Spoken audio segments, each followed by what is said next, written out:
سلام و هفته نوتان بخیر باشد بیننده عزیزی آزادی. با تازه ترین خبرهای تاجیکستان و جهان در خدمت شما هستیم. امروز 2 اوگوست است و ساعت در دوشنبه 11. سرخط خبرها. حزب دموکرات از حکومت خواست که 20 روز کرانتین جاری کند.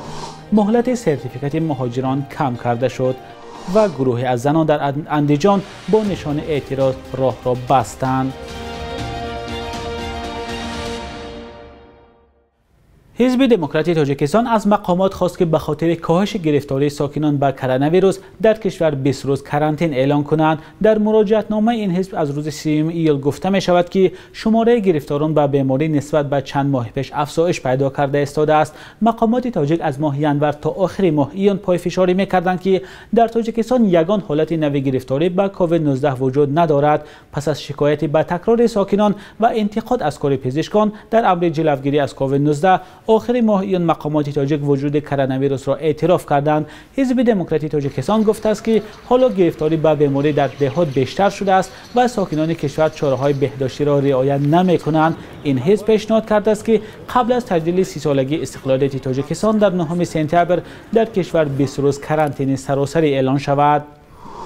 ضمناً تعداد گرفتار شدگان به کووید 19 در تاجیکستان از 15,000 نفر گذشت. روز 31 ایول وزارت تندرستی تاجیکستان خبر داد که در یک روز اخیر 78 حالت گرفتاری به کرونا ویروس را ثبت کرده است. مقامات میگویند از ابتدای پاندمی بیش از 15,000 ساکن تاجیکستان به این ویروس سرایت یافته، 121 نفر فوت دیده است. کارشناسان به این آمار باور ندارند و آمار واقعی را به مراتب بیشتر می‌دانند. در 3 ماه اخیر خبر مرگ ده‌ها چهره‌های علم و ادب، فرهنگ و سیاست بر اثر سرایت به کرونا ویروس نشر شد. وزارت تندرستی آمار گرفتاری به کرونا ویروس را در روز 1 اوگوست نشر نکرده است.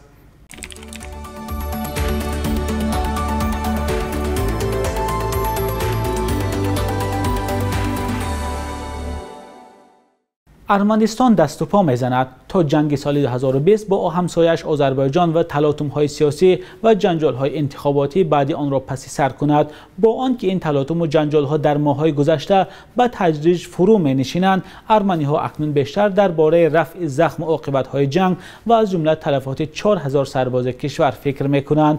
گزارش نوبتی ما در این باره است. گوهر انتونیان در جنگ برای کوهستانی قره‌باغ پسرش کارو را از دست داد. سرباز 20 ساله ارتش ارمنستان در ضربه درون آذربایجان کشته شد. مرگ او این عائله را ماتم زده کرد، مثل هزاران عائله دیگر در ارمنستان. پس از این جنگ من از زندگی هیچ چیز نمیخواهم. روزی عائله ما به نوی میگذرد. خدا را شکر میگویم که زنده ایم.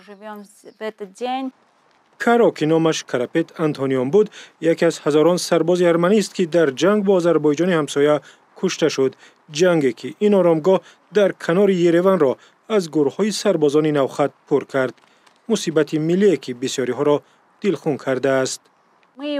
ما او را نمیبینیم ولی میدانیم که همیشه با ماست. در اینجا در کنار ما نشسته است. زخم‌های عیان نیز هستند. در این مرکز عافیت بخشی برای مجروحان جنگ تقریباً 2000 بیمار معالجه می‌گرفت. با گذشت 9 ماه از جنگ 300 نفر هنوز معالجه می‌گیرند و اکثریت نیز 30 ساله هم نیستند. اکثریت مجروحان بر اثر ترکش گلوله زخم برداشتند. گلوله آسیب زیادی می‌رساند. دست و پای را می‌برد. آثار زخم جنگ در جامعه ارمنستان هویداست. ناظران مستقل نگرانند که با وجود آتش‌بس و قطع جنگ میل انتقام‌جویی در جامعه باقی مانده است. در ارمنستان تمایل به انتقام‌جویی بسیار قوی است. بخش بزرگی حلقه‌های سیاسی هنوز امید دارد که یگان روز برای شکست سال گذشته انتقام می‌گیرند. اما هیچ انتقام پسری گوهر انتونیان را بر نمی‌گرداند. پسری من از جنگ بر نگشت ولی من کسی را گناهکار نمی کنم. این جنگ است و کسی نمی داند کی بر می گردد کی نه.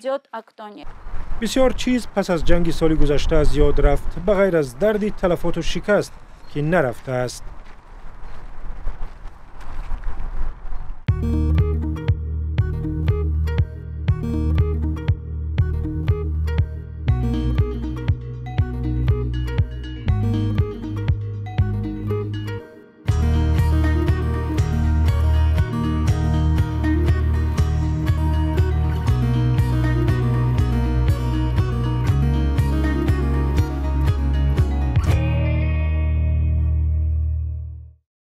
ترتیب گرفتن امتحان از مهاجران مهنتی در روسیه تغییر یافت. بر اساس قرار حکومت روسیه که از 1 آگوست به اجرا درآمد، موادهای امتحان مهاجران از زبان روسی، تاریخ و قانونگذاری روسیه دوام 3 سال پس از سپاریدن و گرفتن شهادتنامه نگاه داشته می شود.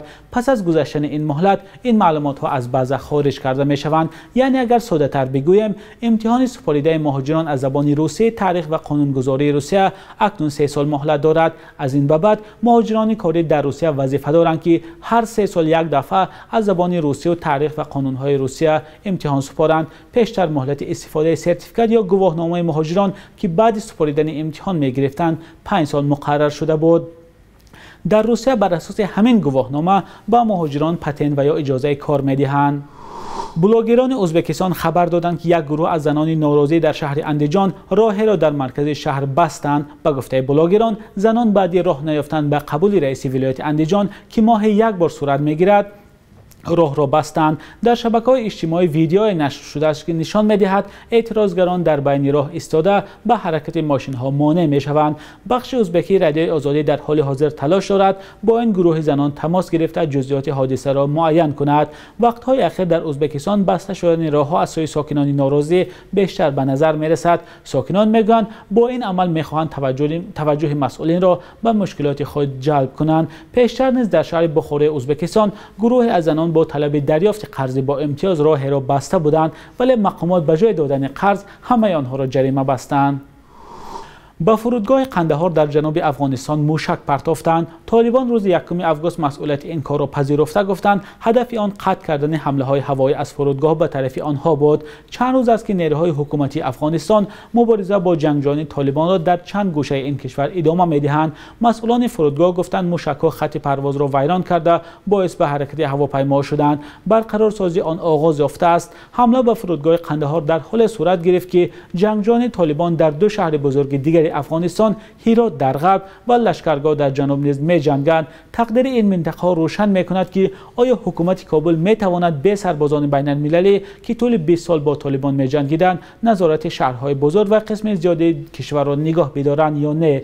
نیروهای امنیتی افغانستان و جنگجویان طالبان روز 31 ایول در کنار شهر هرات بار دیگر زد و خورد کردند. این وضع پس از آن بود که مقامات گفتند جنگجویان را از آنجا راندند. سلام، اگر خط و خبر می‌خواهید ما داریم. نوید بامدادی، سرخط خبرها، اخبار تاجیکستان و جهان، گزارش‌ها و تحلیل‌ها. چی می‌گذرد و چرا؟ دانستن فهمیدن است. ضمیمه یا اپ ما را بگیرید. بخش یک روز تاریخ را همکارم نگاره فضل‌الدین تقدیمتان می‌کند که مهمترین تحولات تاریخی در روز 2 آگوست را فرا می‌گیرد.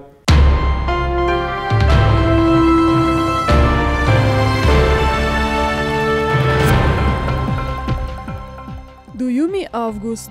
2 августи соли 2010 ширкати русии Нашараша эълон кард, ки аз идомаи ба саҳнагузории нақши Равшан ва Ҷамшуд, ки ишора ба намояндагони муҳоҷирони тоҷик дар Русия шумурда мешуд, даст мекашад. танзҳои Нашараша аввалин бор дар соли 2006 ба намоиш омада, махсусан нақшҳои Равшан ва Ҷамшуд ба хотири таҳқиромез буданашон эътирози зиёди шаҳрвандони Тоҷикистонро ба миён оварда буд. 2 августи соли 2010 баъди 10 соли талошҳои Тоҷикистон, ЮНЕСКО ёдгории таърихии Саразм дар Панҷакенти Тоҷикистонро ба феҳристи мероси ҷаҳонии фарҳангӣ ворид кард. шаҳраки Саразм, ки исмаш аз ибораи сари замин сохта шудааст, дар қарнҳои пеш аз милод сохта шуд.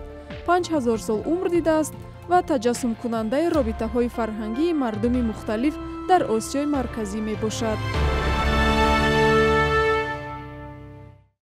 بانک ملی تاجیکستان ارزش سامانی را نسبت به اسعار خارجی برای امروز 2 آگوست چنین اعلان کرده است.